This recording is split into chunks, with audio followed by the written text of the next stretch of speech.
মহান আল্লাহ রাব্বুল আলামিন ফেরেশতাকে হুকুম দেয়, রে ফেরেশতারা ওই ব্যক্তিকে তৈরি করবা, সৃষ্টি করবা, ঠিক আছে, কিন্তু মরার পরে তাকে যেখানে দাফন করা হবে ওই জায়গা থেকে এক সিমডি মাটি আনো, মাটি এনে তার নাভিটা গঠন করে দাও।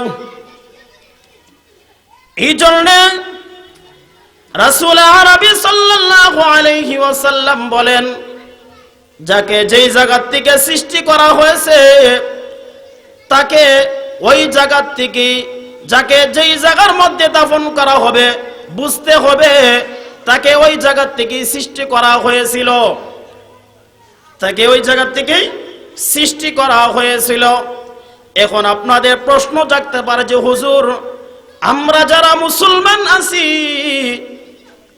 আমরা সকলকেও তো কবর দেই না, অনেকে যখন লঞ্চ ডুববা, যখন নৌকা ডুববা, যখন সাগরে যখন মারা যায় অনেকের লাশ পাওয়া যায় না, ওই ব্যক্তিকে তো কবর দেওয়া হলো না, তাহলে তাকে কোন জায়গা থেকে সৃষ্টি করা হলো?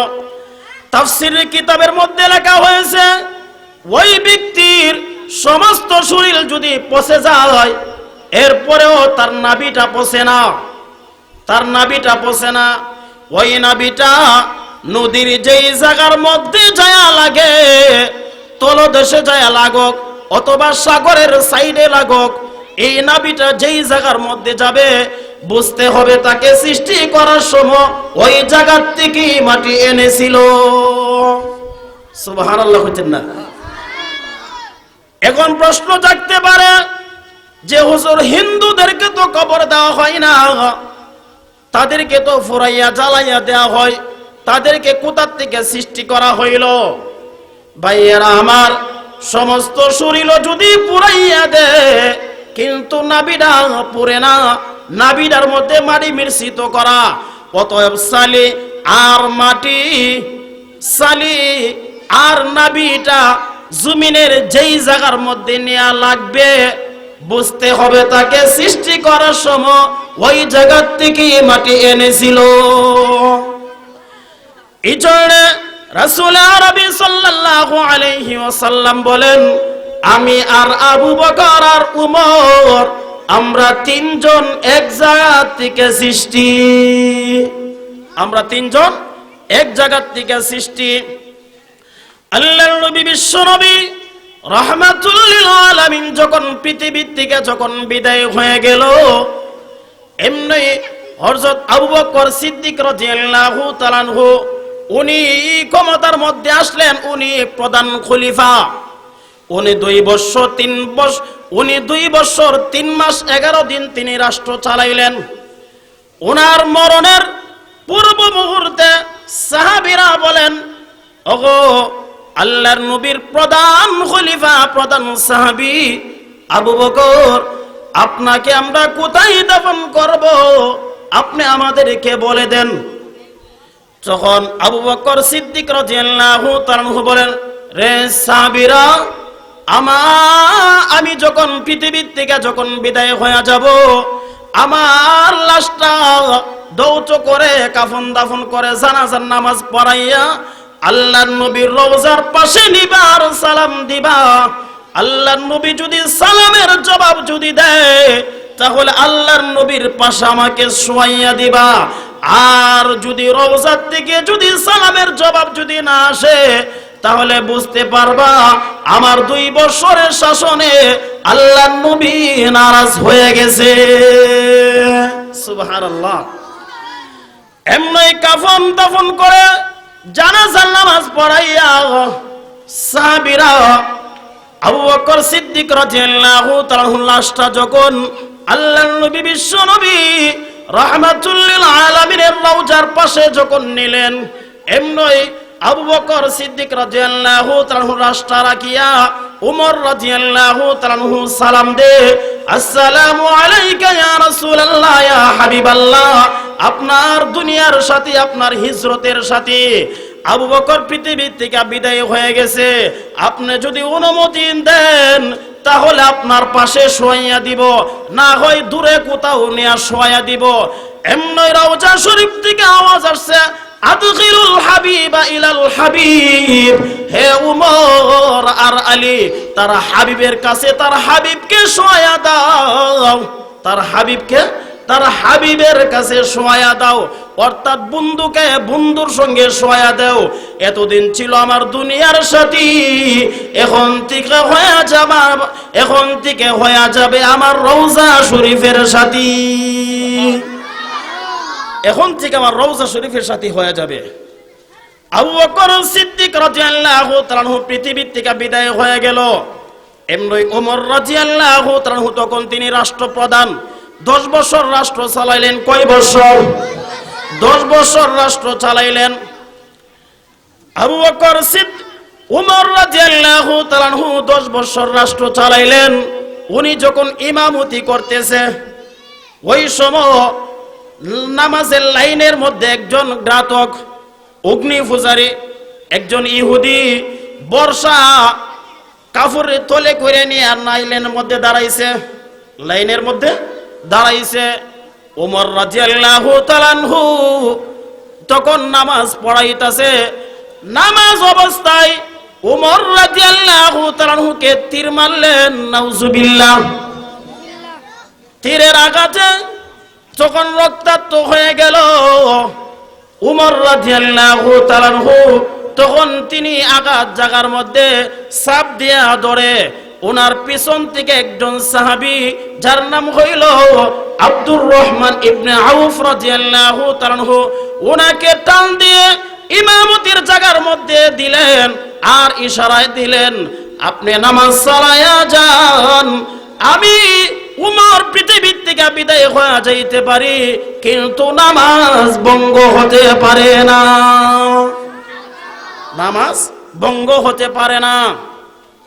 উমর রাদিয়াল্লাহু তাআলা তখন তিনি অসুস্থ হয়ে গেলেন।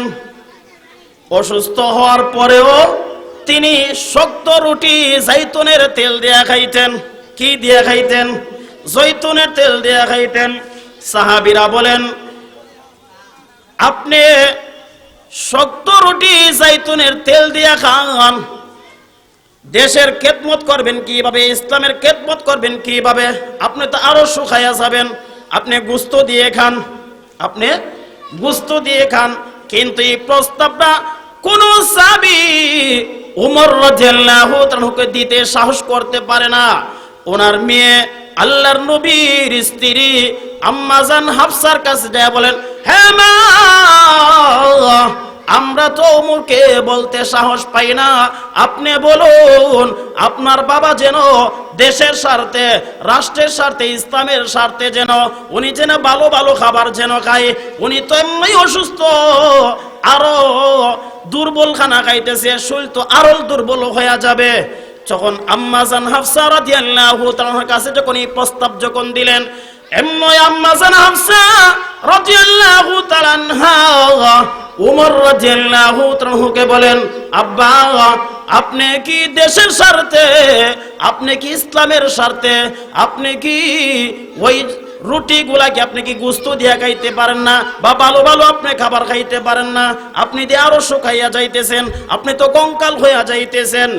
এমনই উমর রাদিয়াল্লাহু তাআলা এই প্রস্তাব শুনিয়া কাঁদতে আরম্ভ করলেন। কি করতে আরম্ভ করলেন? কাঁদতে আরম্ভ করলো, মা গো, তোমার কাছে আমি প্রস্তাব পাবো আমি জিন্দেগিতে কোনোদিন কল্পনা করতে পারি নাই।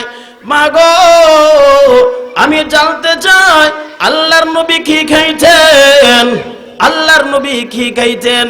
এমনি আম্মা জান হাফসা রাদিয়াল্লাহু তাআলা বলেন, ও আব্বা, আমিও আল্লাহর নবীকে দেখেছি, তিনিও শক্ত রুটি জাইতুনের তেল দিয়া খাইতেন। এমনি উমর রাদিয়াল্লাহু তাআলা বলেন, মা গো, আমার নবী শক্ত রুটি জাইতুনের তেল দিয়া খাইছে, আর আমি উমর আমি বুঝি রুটি, আমি গোশত দিয়া খাবো। তুমি কেমনে আমাকে বিশ্বাস করলা এবং এই প্রস্তাবটা কিভাবে দিলা? মা গো, আমি কঙ্কাল কেন, এই মুহূর্তে আমি যদি মরেও যাই তথাপিও আল্লাহর নবীর সুন্নাত থেকে আমি 1 ইঞ্চিও লড়ব না। তারা কেমন সুন্নত পালন করত এবং সুন্নতকে তারা কিভাবে আটকে ধরত। যেহেতু সুন্নতের কথা আসছে, একটা বলে দেই। আল্লাহর নবী বিশ্বনবী রাহমাতুল্লিল আলামিন যখন দাওয়াত দিতেন, তখন একজন ইহুদি আল্লাহর নবীর বিরোধিতা সবসময় করতেন যে এই লোকের আলোচনা আমার কাছে কইরো না, নাউজুবিল্লাহ। এবং আল্লাহর নবী যখন কোনোদিন যদি কোনো কথা বলে ফেলতেন, তখন তিনি কানের মধ্যে আঙ্গুল দিয়ে রাখতেন। ইহুদি কি করতেন? কানের মধ্যে আঙ্গুল দিয়ে রাখতেন। আল্লাহর নবী যখন কোরআন তেলাওয়াত করতেন, তখন ওই ব্যক্তি কানের মধ্যে আঙ্গুল দিয়ে রাখতেন, যেন মুহাম্মদের কোনো কথা এবং কোরআন তেলাওয়াত যেন আমার কান দিয়ে যেন না ঢুকে, নাউজুবিল্লাহ। ওই লোকটা কি করত? কানের মধ্যে আঙ্গুল দিয়ে রাখত। কথাটা মনে রাখবেন।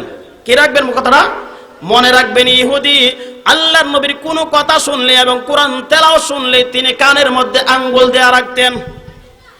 কিন্তু ঘটনাক্রমে আমাদের পুরুষদের মধ্যে 4টা খাসলত আছে, 4টা লক্ষণ আছে।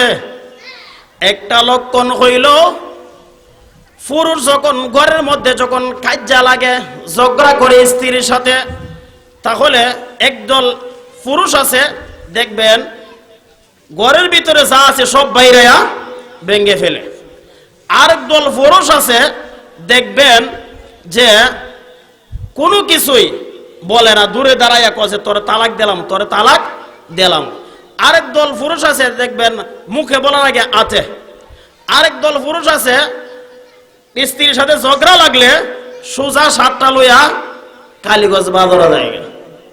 তো ওই ইহুদির এই লক্ষণটা ছিল, স্ত্রীর সাথে ঝগড়া লাগিয়া বাজারে চলে যাইত। ঘটনাক্রমে কি হলো, ওই ইহুদি স্ত্রীর সঙ্গে ঝগড়া লাগছে। কি লাগছে? ঝগড়া লাগছে। ঝগড়া লাগিয়া বাজারের দিকে রওনা দিলেন। এমনি আল্লাহর নবী বিশ্বনবী রাহমাতুল্লিল আলামিন রাস্তার মোড়ের মধ্যে দাঁড়াইয়া সাহাবীদেরকে কোরআন তেলাওয়াত করে শোনাইতেছে এবং হাদিস শোনাইতেছেন এবং বলতেছে যে হে আমার সাহাবীরা, হে আমার মায়ার উম্মতেরা, তোমরা যদি স্বামী স্ত্রীর মধ্যে তোমরা যদি মিল মহব্বত চাও, তাহলে তোমরা এক প্লেটের মধ্যে খানা খাও। তখন ইহুদি এই আলামত দেখিয়া আল্লাহর নবী যখন ভাষণ দিতেছে, তখন তিনি কানের মধ্যে আঙ্গুল দিয়ে রাখছে, যেন মুহাম্মদের কোনো কথা যেন আমার কান দিয়ে যেন না ঢোকে, নাউজুবিল্লাহ। এই যখন কানও দিলেন, তখন আল্লাহর কি কুদরত, ফাওয়ার মধ্যে খাটা ঢুকে গেছে। খাটা ঢুকলে এখন কান থেকে হাত সরাইতেই বনি, সরাইতে হবে। সরাইলে কান ফাঁক হইব নি।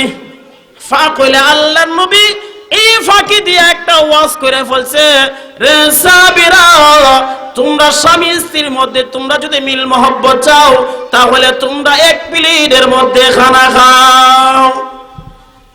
তখন ওনার ব্রেন দিয়া কান দিয়া ঢুকছে, ব্রেনের মধ্যে মগজের মধ্যে যায় কথাটা লাগছে, মুহাম্মদে কইল কি, এটা দিয়ে আমার ওয়াজ করতেছে, আমি স্ত্রীর সাথে ঝগড়া করে আসছি, মুহাম্মদ এদি আমার ওয়াজ করতেছে, আমি এখন স্ত্রীর সঙ্গে ঝগড়া করে আসছি। তখন তিনি কি করলেন? বাজারের মধ্যে গেলেন। গিয়ে সাইরা তখন বলল যে 12 বছর সংসার করলাম, ধর আর কিছু করে লাভ নাই, মুহাম্মদের একটা কথা মাইনা দিহি, তখন বড় একটা ডিশ কিনছে। কি কিনছে? ডিশ। তাহলে ওই যে আমরা তাবলিগে গেলে খাই না, এই ডিশ কিনছে। কিনা বাড়িতে নিয়ে গেলেন। বাড়িতে নিয়ে স্ত্রীকে বলতেছে, আসো আমরা একসাথে খাই।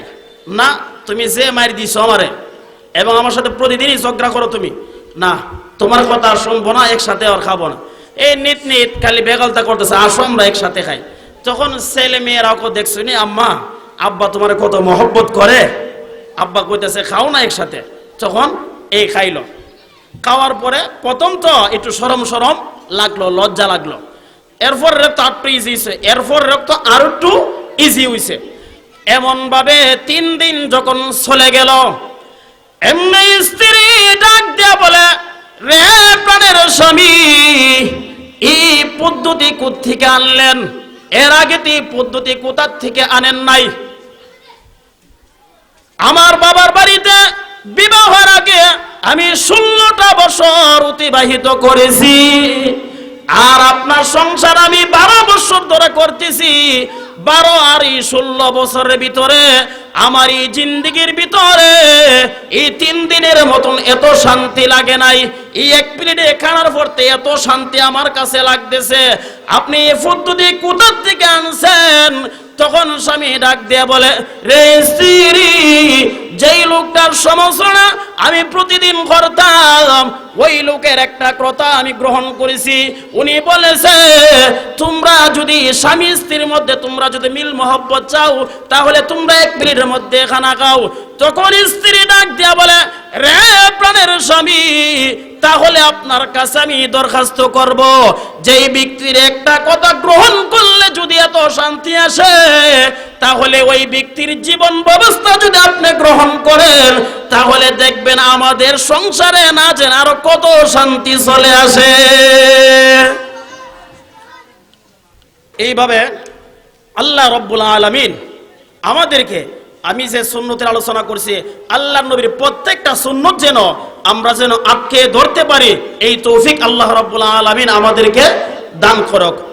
অনেক উলামায়ে কেরামগণ আছেন, ধারাবাহিক ইনশাআল্লাহ আলোচনা করবে। ওয়া আখির দাওয়ানা আলহামদুলিল্লাহি রাব্বিল আলামিন।